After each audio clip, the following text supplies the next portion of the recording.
Hello guys, what is up? My name is Dylan. Welcome back to the Popcorn Podcast. This is episode number 36 and we have Adam back. Hello. It's so good to see you, man. We haven't shot an episode since the first time you were on here, which was a couple of episodes back for Furiosa, correct? Yeah, it'll be July time, probably. Yes. Well, for the people listening and watching, tell us a little bit recently what you've been up to, kind of the general vibe of Adam Reviews Film. Yeah, so a lot of screenings here, there and everywhere in London, quite a lot. So really just throw myself into the experience. Still find it mind-blowing that I'm actually here. But yeah, next adventures to America, as most people know by now. So Adam is heading off to the States, I believe next week, correct? Yeah, Tuesday. So yeah, that is going to be quite an adventure. So I mean, if they're probably not, but if there are any American, dare I say, fans, go follow. I'll link Adam's socials down below, so you can see what he's up to, and then maybe you can go stalk him for a bit. But we shall see. I am also very just excited to be back in the studio and shooting another episode. The last episode we shot was about a month or so ago. So I've missed this. I have missed this. Also been traveling the world a little bit, but now back in the UK. And if you have sort of seen the title of the video, you'll know that we're going to be covering a couple of different recent releases that we have seen in cinemas over the past sort of month, 2 months, I would say. I don't think we are going to be quite covering all the films we have seen, just because, you know, we could be here for hours, for days, really. So we have picked 5 of the most recent releases to kind of talk about and give our quick verdict. The caveat here is Flynn, who is behind the camera, is actually going to be giving us a 5-minute rule. So we're only allowed to discuss these films for 5 minutes each. Realistically, we could be doing an entire episode for each of these releases. 100%. So the 5 films that the pair of us have, I said the pair of us, I kind of just picked them, that we're going to be talking about is Megalopolis, The Substance, Alien Romulus, Speak No Evil, and Blink Twice. So there's quite a lot of dark, kind of thrillery sort of films in there. But also, I did want to, before we get into those films, I did also want to kind of mention a couple of releases of recent times that we have both seen. I actually haven't seen all of these, but Adam basically watches everything that comes out in cinemas, so he'll be able to tell you. We're going to go through this list very, very quickly, and then we're just going to give a quick verdict on whether or not you should probably check it out or not. Adam, by the way, does an incredible series on his TikTok account where he sort of goes through recent releases and tells so essentially I'll tell people if it's worth the time, effort and money to go and watch it at the cinema. That's a slogan, isn't it? It is. You can catch it every Saturday. So essentially we're going to be bringing that a little to this episode. So without further ado, let's get on into this kind of honourable recent releases list. Okay, so the first film is Longlegs. 100% worth it. One of the best ones I've seen in a long time. Yeah, I would agree. I think it was it's definitely the best horror film of the year, straight up horror film. I did see it when it sort of came out. I think a lot of that film is so great.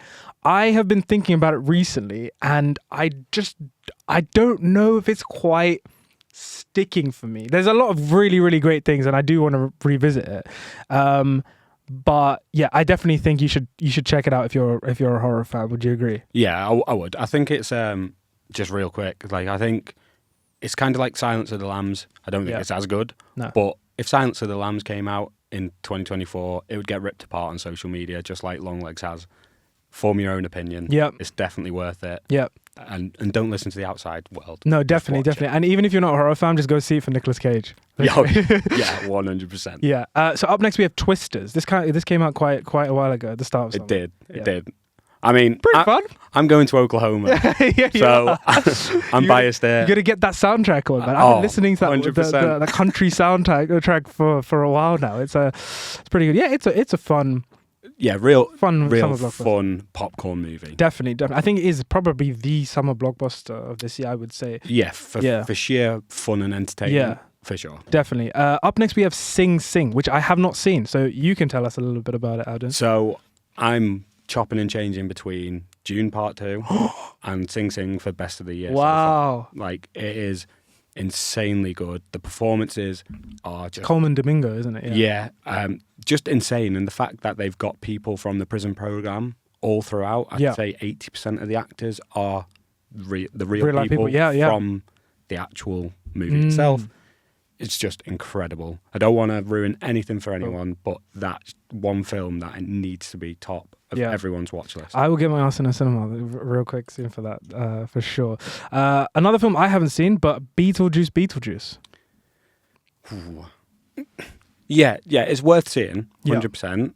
But for me, the ending of it, it just falls off a cliff. Okay. I think the first 90% of the film is actually really good.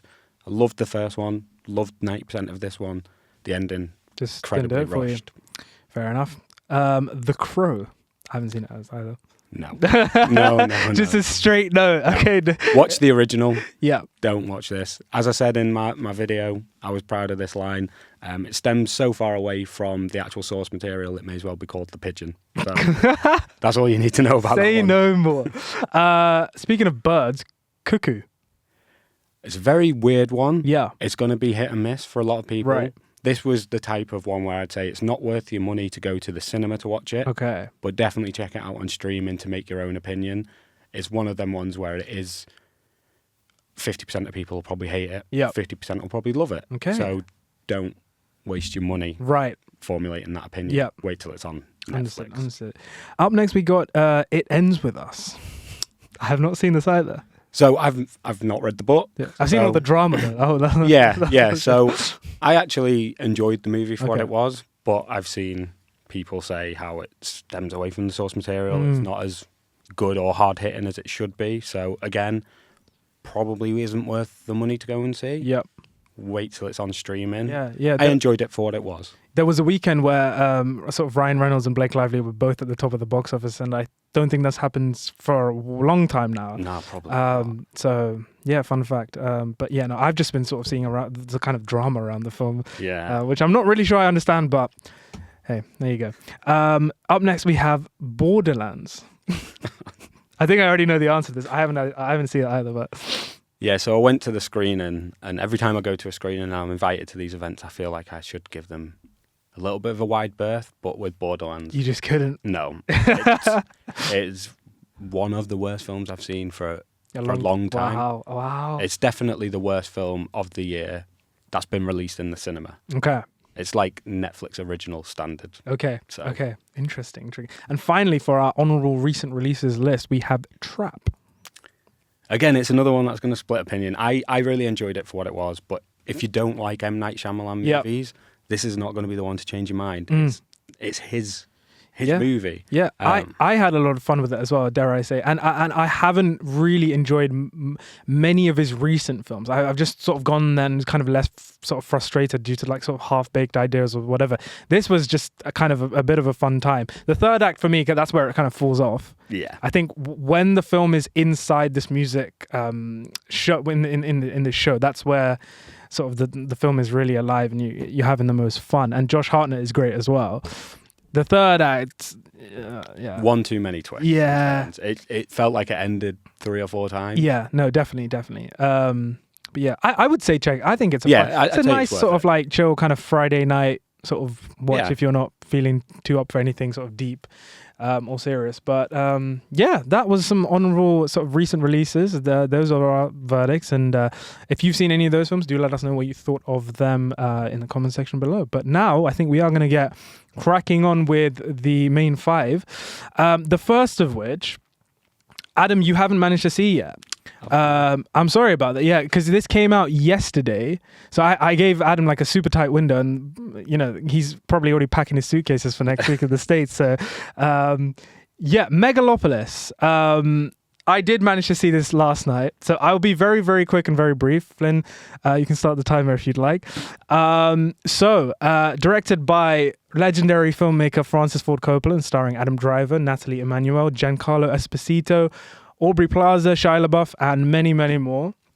Megalopolis tells the fable of genius artist Caesar Catalina, who seeks to leap the city of New Rome into a utopian idealistic future, while his opposition, Mayor Franklin Cicero, remains committed to a regressive status quo, perpetuating greed and special interests and partisan warfare. Torn between them is a socialite, Julia Cicero, the mayor's daughter, whose love for Caesar has divided her loyalties, forcing her to discover what she truly believes humanity deserves. It's quite a mouthful there. I am just kind of going to get straight to the point. I thought this film was really, really bad. I thought it was really, really sort of... Oh my God. There was a point in the film, I haven't done this in a while. I turned to Clara and I was like, is it just me or is this a pile of shit? Like, honestly, it's like so I want to say disappointing because I did hear a little bit of the kind of negative buzz from Cannes and whatnot. Just to kind of go into a little bit why I didn't really like this film. Firstly, like just on an aesthetic level, I really just did not like the look of the film, the visuals, some cool sort of surreal imagery here and there. And, you know, it's supposed to emphasize all these maximalist ideas. But for me, I felt like it just felt way too kind of plastic and artificial. And I guess some of that was kind of the point. But I saw this in IMAX and you could really kind of see where the film sort of just does not work aesthetically. And I can kind of see what Francis Ford Coppola was going for, but I felt for a film with bold ideas like this needed to be and feel a bit more cinematic. And I understand if people did think that. I just didn't feel that at all. I thought some of the concepts and ideas in this film were really interesting, sort of how it kind of talks about the sort of cycle of civilization, like the rise and falls of different civilizations, specifically the Roman Empire. And it's sort of bringing that into modern day and kind of, you know, introduces some really, you know, interesting ideas. But I feel like the film is just way too kind of overstuffed and it is a bit full of itself. Like it is like, I'm not surprised it took Francis Ford Coppola like 40 or so years to make this. He's been working at this for like since the 80s. And yeah, I'm not surprised why many studios probably looked at the script and was like, yeah, this just doesn't work. But all due respect to him, he has been working at, like I said, at this film for about 40 years. And the fact that he's actually sort of been able to make it and it is his sort of passion project, I think is kind of a cool case study in of itself.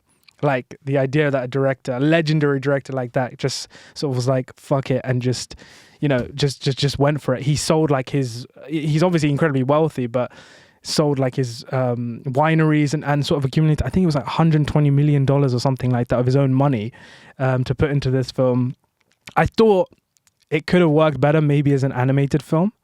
I don't know if anyone's seen the film Paprika, heavily inspired Inception, but it's like very dreamlike and surreal as well. I thought this could have, you know, benefited from that kind of palette.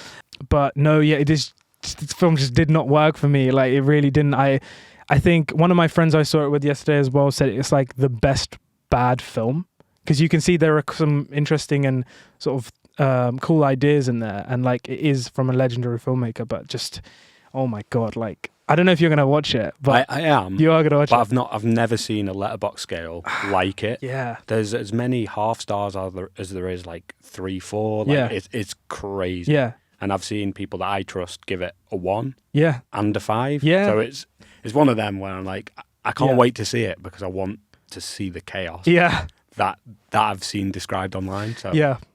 Okay. Well, there's our 5 minutes right on cue. You know, that wasn't so bad. I felt like I was just waffling there for a while, but like, yeah, just did not work for me. Oh, guys, I forgot to say, after every single one of these films we're going to talk about, we are going to play a game. So the first game is a Popcorn Podcast classic.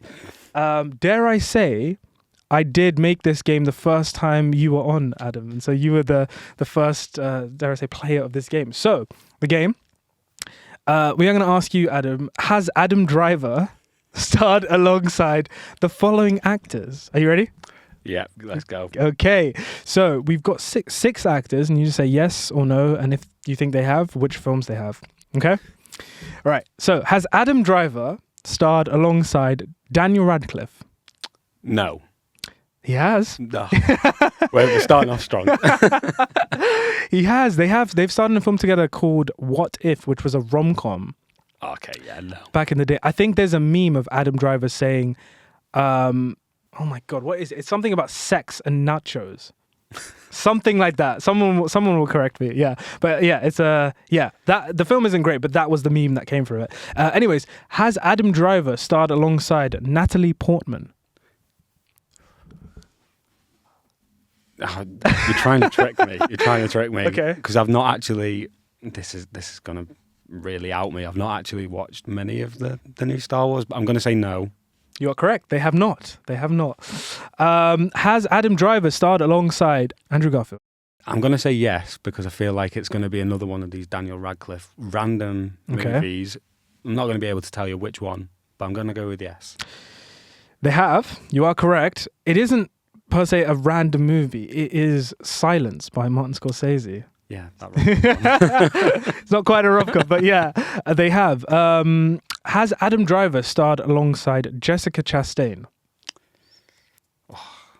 This is just I'm going to say no. It's a stab in the dark. I have no idea. Yeah, you are correct. You are correct. They have not starred in the same films. Notice how, like, the picks that I'm doing, I'm trying to get them as close to the idea of someone who would probably star alongside Adam Driver. So up next we have, has Adam Driver starred alongside Nicolas Cage? Oh, I think they have. I feel like Film? they have. And I don't know. Okay. And this gets me every time. They have not starred alongside each other. They really should. I would like to see that film. And finally, has Adam Driver starred alongside Jared Leto? Yes. Film? Suicide Squad. I don't think Adam Driver was in Suicide Squad. It's a punt in the dark. I don't think so. They have starred alongside. I'll give you a clue. They were in a Ridley Scott film together.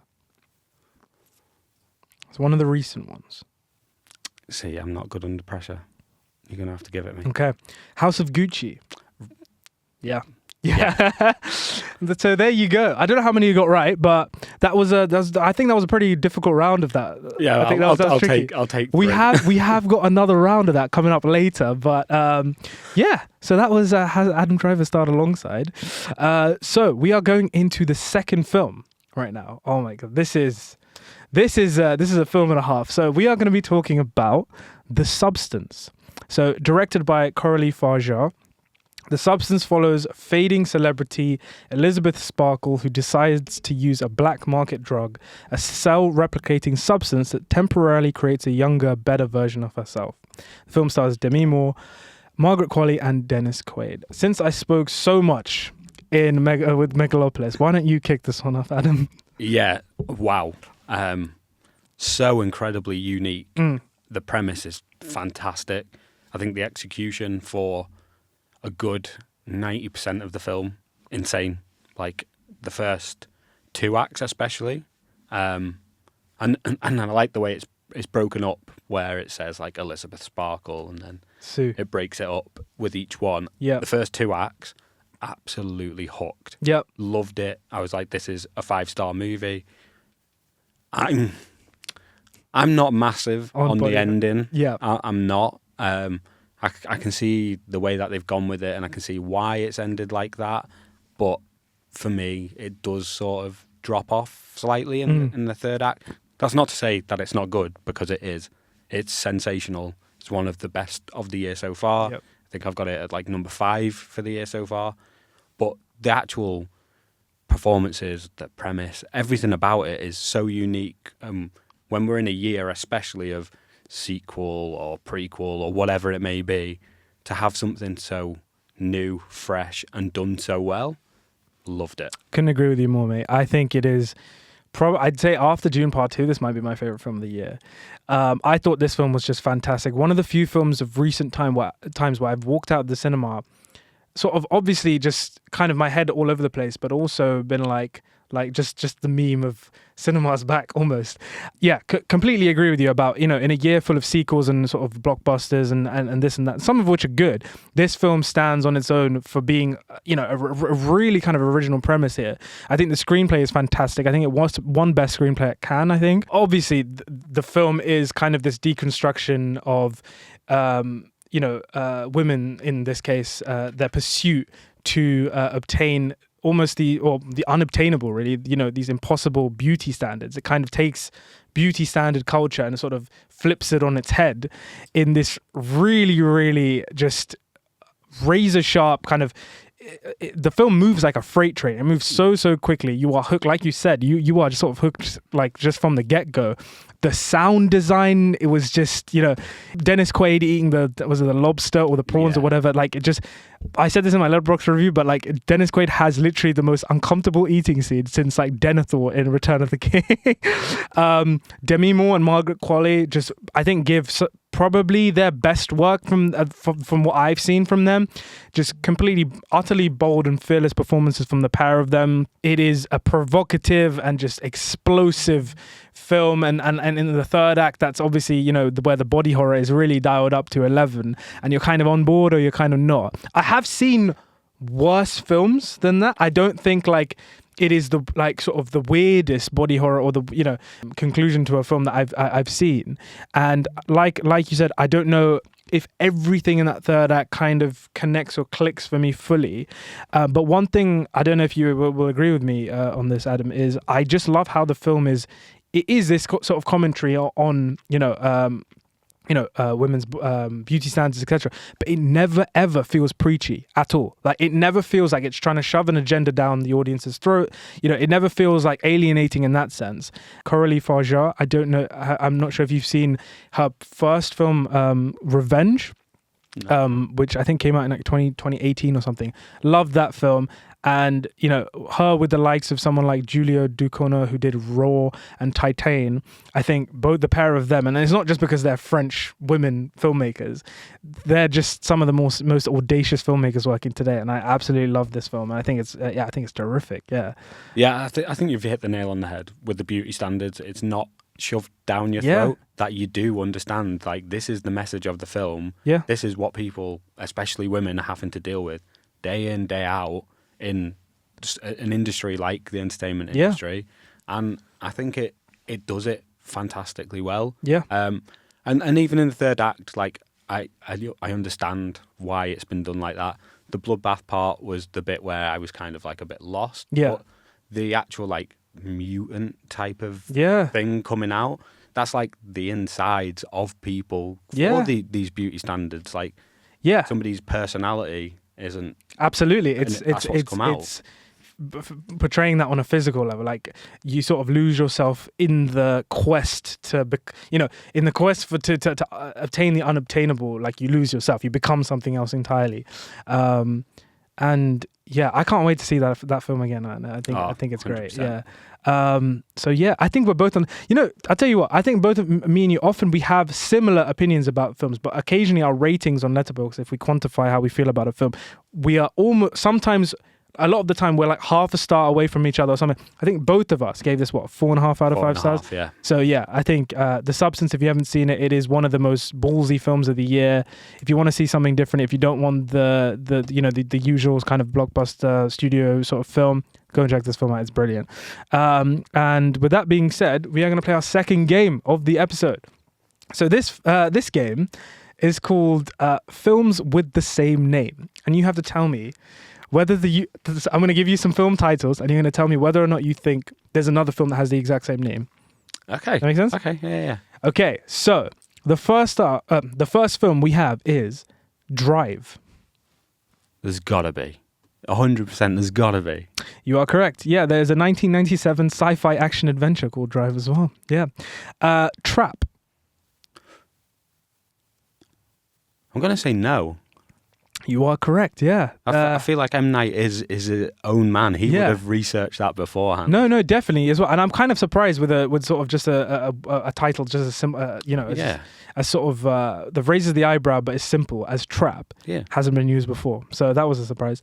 Next we have Focus. I feel like yes, I think I've seen it multiple times when I've been going through. Yeah. Well, you are correct. In addition to the Margot Robbie, Will Smith film, I think that was in 2010, some point, 2015, I want to say. There is a film called Focus that came out in 2001, which is a drama romance with William H. Macy and Laura Dern. So, there is another film called Focus. Up next, we have The Gift. Ooh. I don't think so, no. I think when I've searched it up on Letterboxd, I don't remember seeing To The Gift. Okay, interesting. There is The Gift that M. Night Shyamalan did, starring Cate Blanchett, and also a brilliant thriller film directed by Joel Edgerton. So that's the one I was thinking you of. Were thinking of The Gift. I didn't think of M. Night's. Have you seen The Gift by Joel Edgerton? Oh, I think it's so brilliant. So good. It's such an underrated thriller. That's the one I was thinking of, the little present. Yeah. That's the poster in my head. Yeah.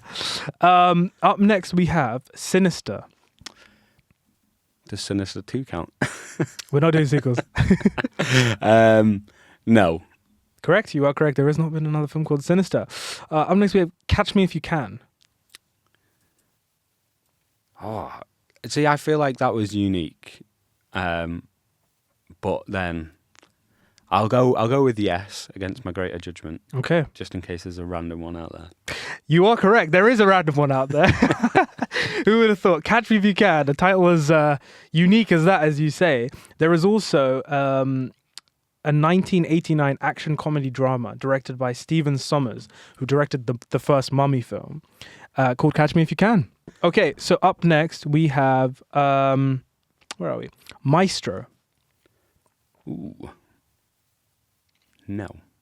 You are correct, yeah. Your instincts are quite good in this case. It's because every time, this is where Letterboxd helps me out. Yeah. When I'm typing the film in to add it, I'm trying to think, have I seen multiple come up? Right. Gotcha. I was going to say, do you just search this up on a regular basis?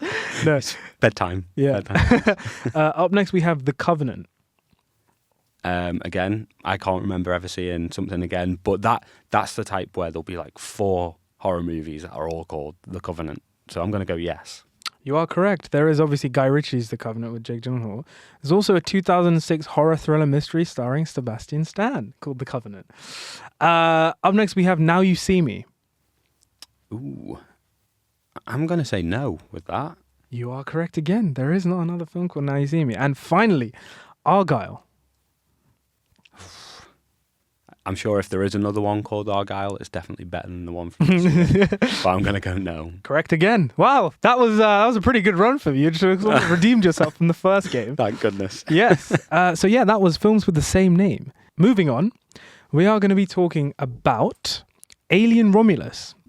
So Alien Romulus is probably the film out of the 5 of these that came out the furthest away from when we are recording this episode.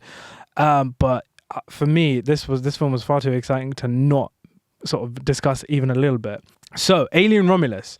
While scavenging the deep ends of a derelict space station, a group of young space colonizers come face to face with the most terrifying life form in the universe. The film is directed by Fede Alvarez and stars Kaylee Spaney in the lead. So, Adam, I'm going to let you take the lead on this one as well, no pun intended. Alien Romulus. Yeah, so I'm definitely not as high as most people on it. Okay. I feel like while there's like the adages to the first Alien, I think it lacks sort of the magic that the first one had. Okay. And it feels in certain ways just like a reskin of the original. And I expected and wanted more than that. Like visually, spectacular. Yep. Performance-wise, really quite good. And had you never seen an Alien film before and this was your introduction to the franchise, I'm sure you would come away thinking, fantastic. Yeah. Which, in certain ways, the film absolutely is. But for me, I just expected more. Right. So I don't think it's bad. I don't think it's great. Sure. It was just one of the ones where I feel like, I say disappointing. I came out with that deflated feeling, and that's not because I've just watched something bad. Yep. It's just, would I revisit it? I probably wouldn't. I'd just rewatch the first. Yeah, I mean, I can get behind that. I can understand why you say you would have said something like that. Almost like this idea that the film is almost capped, just because it doesn't really push the boundaries or do anything new or original with it. It is, like you said, in many ways this kind of modern rehash of the first two films with a little bit of Prometheus and Alien Covenant splashed in there as well. I had such a good time with Alien Romulus. I don't know what to tell you. I mean, I think, this is also another favorite of mine. I do accept that, it's not the most original of films here. But I think Fede Alvarez as well. I think he's probably one of my favorite horror filmmakers working today. He did a film called Don't Breathe, and he did the remake of Evil Dead as well. And there are snippets of that sort of in kind of Alien Romulus as well. Don't Breathe specifically, when there's when the kids basically have to walk through this kind of room full of the face huggers, and they're not allowed to kind of. The temperatures are down and they can't make noise. They can't, so using some of that, those classic horror sort of situations and kind of really sort of making something that's bringing it to this world. I thought that was really terrific. I thought the cast were good. A couple of friends of mine haven't liked the film just because they couldn't get on board seeing like English guys, like lads in space. Like saying that's fair. That is fair. Which I'm like, oh, come on, man, get over it, man. We're watching the Alien film. You're not here for performances. But no, I thought in terms of understanding what fans want from an Alien film, I think Fede Alvarez knocks it out of the park. Some really cool, inventive set pieces, like the whole swirling acid blood thing. That was cool. David Johnson as well, who plays the AI, the robot in this one. I thought was terrific. I think it was great. I really enjoyed the practical effects as well. That was, seamless when you tie in with the CGI. So it was brilliant. And the last sort of 10 to 15 minutes where, spoiler alert, this sort of xenomorph kind of humanoid is birthed. That was fucking terrifying. What the fuck was that? I mean, this film was kind of just crazy in kind of all the right ways for me. And I just sort of, I don't think it's a guilty pleasure because I think it's actually good. But it was it did give me that cinematic feeling, and I really just had a blast with this film completely. Yeah, that sounds like I didn't enjoy it, which is not the case. Because I did. I just wanted more. Yeah. And when I sit down and speak to people about it, like I am with you, and I see how passionate they are, like it does make me enjoy it more. Because when I originally came out, I think I rated it a 2.5. Oh, wow. Which is brutal. I was going to say. I did go and rewatch it. And I did start speaking to people about it, and I have upgraded it. It's like a very high 3, if not 3.5 for me. But like, I don't know. I think because I love Alien, I don't think I was never palm sweaty. Yeah, I was always like, the main character's getting out of this. I don't feel like she's in any immediate danger. Everyone else might die. Yeah. Who cares? Like, because Kaylee Spenny for me was the only one where I was like, I'm invested in her and the AI, whereas everyone else, that's why I was laughing at the British guys. I was like, they can die, like, just get them gone. They're a bit of throwaway characters. I just do it before we wrap Alien Romulus up. I do want to give just don't I say shout out, but a sympathy shout out to Isabella Merced, who plays the sister in the film. She goes through the worst possible thing like a character could ever like. I also spoke about this on Letterboxd a little bit, but those characters that just sort of pop up in random films, and spoiler alert, they die in just the most like absurd and brutal way. But like, what? It just leaves you asking, what the hell did they do to deserve that? Like, like for example, Katie McGrath in Jurassic World is an example that springs to mind. She's like I don't know if you remember Jurassic World, but like the kids, their nanny who takes them to the park, who's not really interested in the park or anything, and she gets taken by a pterodactyl, dropped into like like a pool. The pterodactyls come, they like drown her, and then they fly her out of the pool, and then the massive fucking dinosaur just like the most like irrelevant side character has the most like over the top, most brutal death ever. And Isabella Merced in this film, I mean, what the stuff that she goes through, you know, she gets a concussion by when the spacecraft hits her and gets knocked out, sees like one of her friends get chest bursted, is pregnant while all of this is going down, gets hunted by a xenomorph, stabbed, like impaled by the xenomorph's tail, put in a nest with all these dead bodies, gets saved, then injects herself with this black venom thing, and then has one of the most gruesome birth scenes I've ever seen of this thing just coming out of her, and just, you know, like there's just blood everywhere. And then that thing, which she gave birth to almost like breastfeed her, and almost her just complete, like, it's ridiculous. Like, what the hell did she do to... Anyways, yeah, sorry. I went overboard there, but yeah, I just have to... Yeah, that was... It was brutal. Yeah, it was real brutal. No, it was... Yeah, no, definitely. I do think also actors want like good death scenes as well. Yeah. So she probably must have been like, yeah, you know what? Yeah, hang that on the wall. Yeah, oh yeah. But her family are never watching that film for sure. So up next, Adam, this is, dare I say, a favorite of yours, or one that you're pretty good at. You were last time. Can you guess the IMDb rating for the following sci-fi horror films? Okay. So up first, we have currently Alien Romulus. Ooh, 7.9. 7.4. Okay. 7.4. Alien, the original. Oh, it's got to be like an 8.4. 8.5. Yeah. Aliens. 8.1. 8.4. Oh, okay. Yeah. Love that. The Thing. That's another very good classic. An 8.3. 8.2. Oh, you're getting very, very close. 28 Days Later. I feel like that'll be a bit of a step down. I want to say 8.0.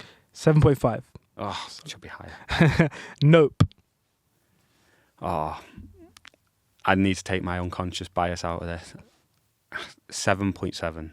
So 6.8. So maybe your unconscious bias is right. Yeah, you didn't enjoy that film? No, I'm not as high on it as his previous two. Sure. Megan or Methregan. Love it. 6.7. 6.3. There you go. Brutal for me. Yeah. Event Horizon. I can't even say that I've seen it. Okay. So 7.7. 6.6. The Invisible Man. 8. 7.1. 7.1. Cloverfield. See, I love Cloverfield, and I would give it way above an 8. 7.4. 7.0. Under the Skin.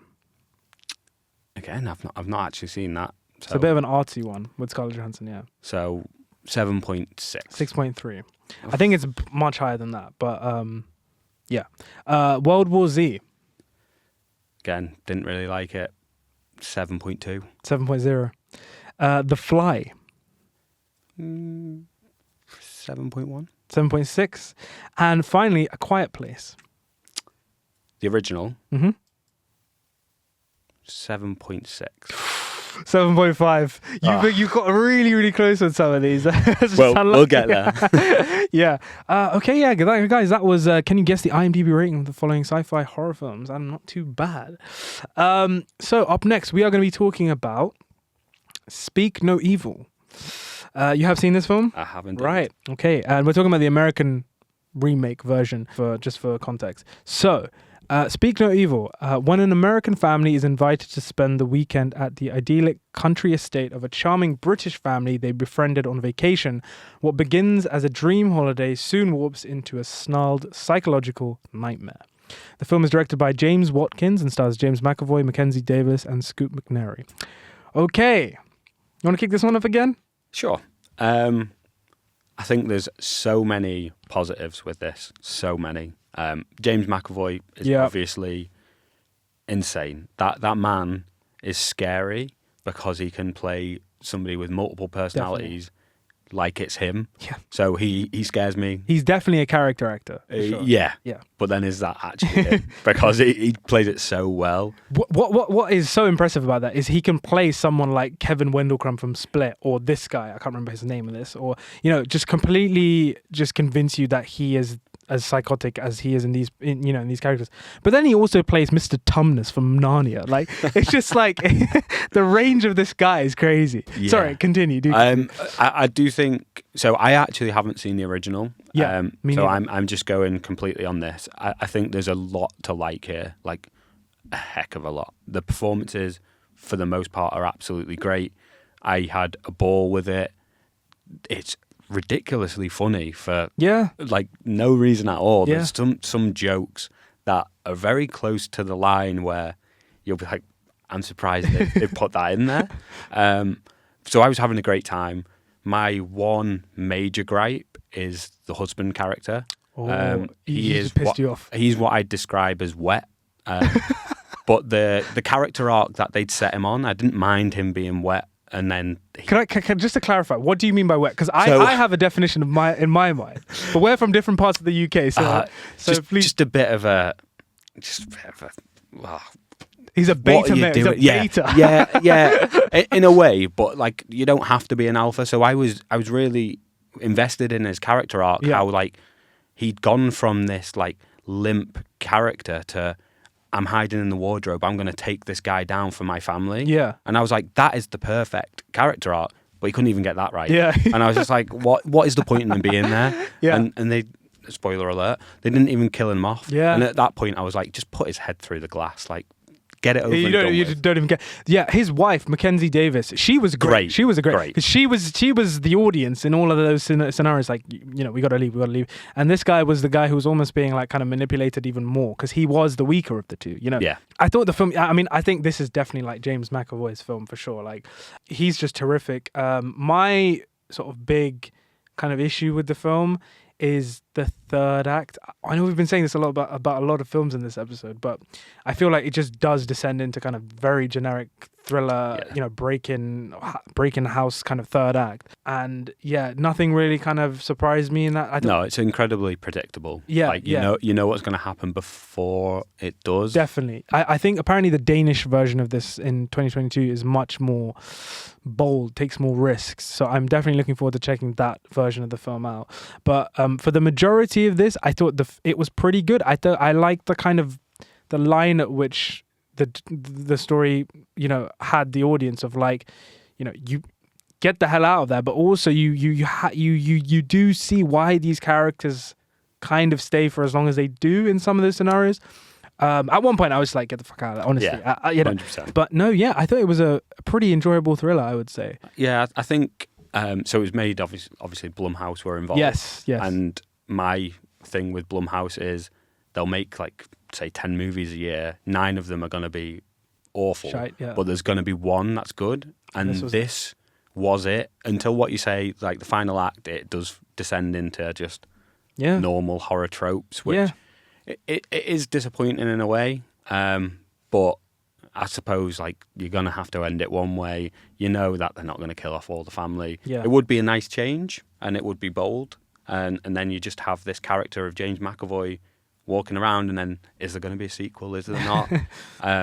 But yeah, I did have fun with it compared to most horror movies this year, especially. It's one of the better ones. I've walked out being content with it. Yeah. And I've realised what we can compare. He's not a beta male. He's like the Diary of the Wimpy Kid in a grown-up version. That's a great analogy. That is a great comparison. I think you hit the nail on the head with that one. Yeah. So yeah, that's what we thought of Speak No Evil, guys. Do let us know what you thought of the film down below. Our next game is, can you guess the film based on the first line of the script? Okay. This is a new one. So we have 5 films here. So yeah, let's get started. So the first film. I wonder if I should do it and try and do it in these voices. It's going to be a 0 out of 5. I can tell you already. Okay. So the first film we have is The World Is Changed. I feel it in the water. I feel it in the earth. I smell it in the air. Feels like it should be like a War of the Worlds type of film. Okay. It's not War of the Worlds, but like a disaster movie. It's not quite a disaster movie. I don't want to do the impression. Do it. Okay. Okay, cool. No, I can't do it. I can't do it. Okay. I'll give you a clue as to the actor saying the line. Okay, yeah. Okay. The world is changed. I feel it in the water. I feel it in the earth. I smell it in the air. The screen is black, and the actor. Are any bells ringing whatsoever? Probably not. Okay. Because you're saying it's not a disaster movie, and I'm like, that should be something that's in like Mad Max. Kate Blanchett says these lines. Borderlands. No. The world has changed. I'm not gonna get it. That is the opening line of The Fellowship of the Ring. Oh no! Oh no! No, I'm not. That is the opening. I need to get it. Just leave right now. Yeah. Oh. I was just in New Zealand as well. Yeah. Yeah. The world has changed. The world has changed. I feel it in the water. I feel it in the earth. Yeah. That was Fellowship of the Ring. Up next, we have My Name is Max. My world is fire and blood. Oh, so Mad Max. There we go. I said it for the last one instead. I knew what was coming. Okay. We're back on track. Okay, up next, we have Imperial Diary, year 10,191. Avatar. Nope. No. Third comment. And that's going to be so annoying. Because I should know that. Shall I say it again? June, part 2. Correct. There you go. That is Florence Pugh as Princess Irulan, who opens the narration of that film. Yeah. Great opening monologue that was. Yeah. She goes and it's like the Atreides are no more. By morning, the Atreides are no. Yeah. Up next, we have just a simple question for you, Adam. Are you watching closely?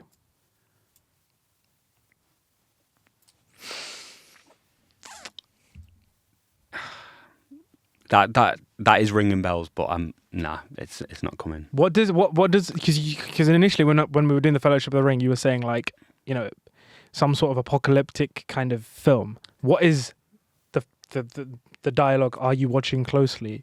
Feels like a Gladiator type of film. Okay, Like it's not quite Gladiator. Historical type, but I'm drawing blanks here. Okay, so that is the opening line of The Prestige. Okay. Are you watching closely? Yeah. And finally, guys, we have Who Am I? You sure you want to know? Could be any sort of film. There's a very very popular one. A popular one where everyone's going to be like, how have you not got this? It's not going to be worse than The Fellowship of the Ring, so... Who am I? You sure you want to know? That was a good impression. When you find out who it is, it's actually not. It's just the most generic American accent ever. But it's better than mine. No, I'm not going to get that. So that is Spider-Man. Tobey Maguire. That's the first Spider-Man film. Yes, and I've literally watched that at the cinema a few weeks ago. There you go. So guys, that was. Can you guess the film based on the first line of the script? How did you find that? That's a good game. It's a good game. You'll have some people that come on and get 5 out of 5. Guarantee it. It is quite difficult though when you are like just put to the test and you have me reading these lines and you know. Yeah, I'm blaming the spotlights. But there you go. You win some, you lose some. So for our fifth and final film, we have Blink Twice. Both of us have seen this film. Yeah. So, Blink Twice. Zoe Kravitz's directorial debut, Blink Twice, starring Channing Tatum, Naomi Aki, and Adria Ona. When tech billionaire Slater King meets cocktail waitress Frida at his fundraising gala, he invites her to join him and his friends on a dream vacation on his private island. But despite the epic setting, beautiful people, ever-flowing champagne, and late-night dance parties, Frida can sense that there's something sinister hiding beneath the island's lush facade. Okay. You know what? Since you have been doing such a great job in kicking these ones off, I'm going to let you do this for the fifth and final time. Go for it. Yeah, I thought it was very good. We'll get onto it, but again, I think the third act could have been better. But I think there's some very hard-hitting themes that are approached in the movie, and I think they're done very well for the most part. I think particularly with what's going on in the real world in terms of celebrities and some of the stuff that has happened. Jeffrey. Yeah, exactly that. I think that it's been done in a very good artistic way where obviously films are for entertainment. Yep. And it is entertaining, but it is also, I walked out being like, shit, like that was some hard hitting stuff. And it wouldn't surprise me if stuff like that does actually happen. And that's why I personally was a bit disappointed come the end, because I think the way that she kind of like flipped it on him, would you actually be able to be in the same room as somebody that's done that to you on so many occasions? Like that to me was something where it turned me off the film a little bit, because you can only picture it from a personal standpoint, and that's the best part about films. Like, everyone's got their own personal opinion. So for me personally, that ending is not realistic. If anything, she's going to prison for the rest of her life, having like done whatever she needs to do to that person that's violated her so many times. So again, first 2 acts, I think it's very well done. I was left with like some real wow moments, but then it sadly falls down a little bit for me in the 3rd act. Yeah. I completely agree with you about the 3rd act. For me, though, I think I am just a bit less forgiving on this film than I think you are. I really just did not like Blink Twice at all. I like Zoe Kravitz usually, and Channing Tatum, and for her first directorial film, I think I will say there is an element or idea in this film that I thought was pretty interesting and quite original, which is this idea of like trauma and forgetting the trauma, and how does that like sort of play into not whether it, or how much does it matter if you don't know what's happened? Is there can there be a beneficial element to that of just not remembering the trauma, so therefore you as a person continue to thrive in life and not have to remember that. I think there's for a moment in the 3rd act that idea is introduced. Obviously the premise is way darker, and the events that take place are just the worst, but I thought that idea of introducing that idea was when Channing Tatum's got this sort of monologue, and he kind of goes, and then he goes like, I'm sorry, like 10 times. Yeah. I don't know what the fuck that was, but that sort of concept of like not forgiving but being able to forget is somewhat interesting. For me, I think there was a complete mismatch of tones here. Like, similar to what you were saying about the 3rd act, I think the entire film is obviously shot like this, almost like sort of psychedelic kind of fever dream. It looks like it's very colorful, it's saturated, it's a lot of these very attractive people drinking and dancing and partying and this and that, and then it's just hit like almost halfway through the film with this absolute curveball of like some really, really disturbing things. And I know that there's a trigger warning and whatnot, but I think like that tonally was just so all over the place there. And like by the time I got to the 3rd act, I kind of just I was like, what? I don't even know what this film's is anymore. I don't know what its identity is. And I think we're both right in the sense of like at the very end, what she like flips it, and now she's like manipulating him. I can't see the audience kind of being like, haha, like Channing Tatum got what he wanted, just because of the events that took place are so like, there's no coming back from that. How do you come back from that? It's sort of just like, haha, she's the boss now after. Like, what like what the fuck? Yeah, for me it goes back to like, as literally being a child, you get taught 2 wrongs don't make a right. Yes. And that is literally how absolutely it ends. Absolutely. And it's like, I everything that had come before it then felt wasted, because the real hard hitting message that you were trying to get across with the trigger warnings and stuff like that, you've just thrown it out the window by being like, well, actually, she's just thrown that to one side, and now she's getting her revenge in this way. No, definitely. I think, like it's a complete. Like, I don't know. I don't really know what Zoe Kravitz was trying to do here. Like, I do like her as an actress. I do think like she's an interesting person to listen to in interviews and this and that. But I just, for her, this directorial debut, it's not the worst directorial debut ever. No. But like just yeah, I felt like it was completely a bit all over the place and just. Yeah, I don't know what to say. I really just don't know what to say about Blink Twice. The most memorable thing for me with this film, though, was when I went to see it. It was like a Friday night at one of our local cinemas, and Taylor Russell was sitting behind us. So Okay, that was something. Like in like a pretty empty screening. So that was something. I think that's what I remember this film for. Not its, not how great it was. I thought Adria Arjona was great though. She's so good. Like she's like. With films like Hitman and now this, yes. and she's really sort of like rising as a Hollywood star. Like she's really, really good. But no, I just did not think this film worked for me, and I think like I've heard people even say like it's borderline disrespectful. I do think the ending could be like that. Yeah, 100%. So yeah, don't really know what else to say about Blink Twice, but there you go. And speaking of which, this brings us onto our fifth and final game. It is a game we have played before in this episode. And Adam, before I reveal the game, do you want to try and guess what the game is? I'm hoping that you say it's Channing Tatum and who he starred with. Okay, well, you are correct. Please give me one easy one, just one. You couldn't be more prepared than this. So, has Channing Tatum starred alongside the following actors? So, has Channing Tatum starred alongside Adam Driver? No, I don't think so. He has. They starred in Logan Lucky together. Okay. Yeah. Please just give me Jonah Hill at some point.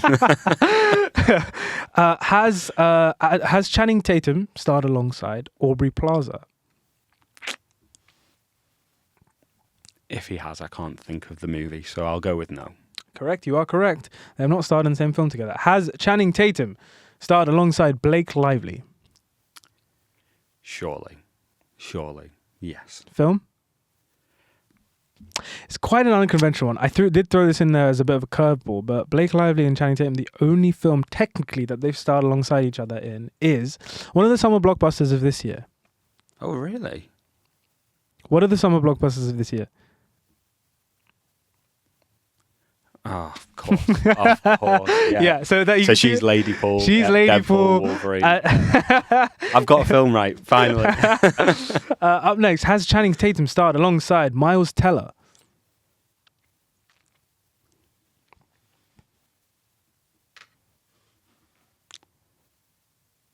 No.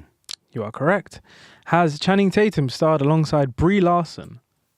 Yeah, they've got to have. They have to be in a rom-com together. Surely. Well, they have, and it's not rom-com. You're gonna tell me it's like 21 Jump Street or 22 Jump Street? It is 21 Jump Street. It's 21. Do you remember? She's in 21 Jump Street. Yeah. And finally, has Channing Tatum starred alongside Scarlett Johansson? Yes. Film? Rom-com of some sort. Has to be. Let me say a rom-com. I haven't actually seen this film. I think you have. This year as well. I wouldn't. This must have gone over your head. It will have done. Fly Me to the Moon. Yes, of course. It is a rom-com. It is a rom-com. Well, there you go. And it's a very good one. People need to watch it. Genuinely, one of the most surprising ones I've seen this year because no one's seen it. I was the only person in my screen watching it. And I was like, this is actually pretty decent. Okay, well, I haven't seen it, but I will give it a watch. That's another honourable recent release from you then. Yeah. Well, guys, that is it. That is episode number 36. We hope you enjoyed our kind of breakdown of those various different films. Thank you so much, Adam, for joining me on this discussion. I hope you had fun. Oh, hope you had fun playing the games. Always. We probably won't see you for a little while. Because you're going on a voyage to America. But no, thank you for taking the time and coming down. I know you've got to basically head back home at some point soon, do the rest of your packing or whatever. But yeah, guys, that is it. That is for episode 36. Do let us know what you thought of those films down in the comment section below. We're happy to hear what you have to say. But for now, thank you for watching. Thank you for listening. And we'll catch you in the next episode of the Popcorn Podcast. Cheers.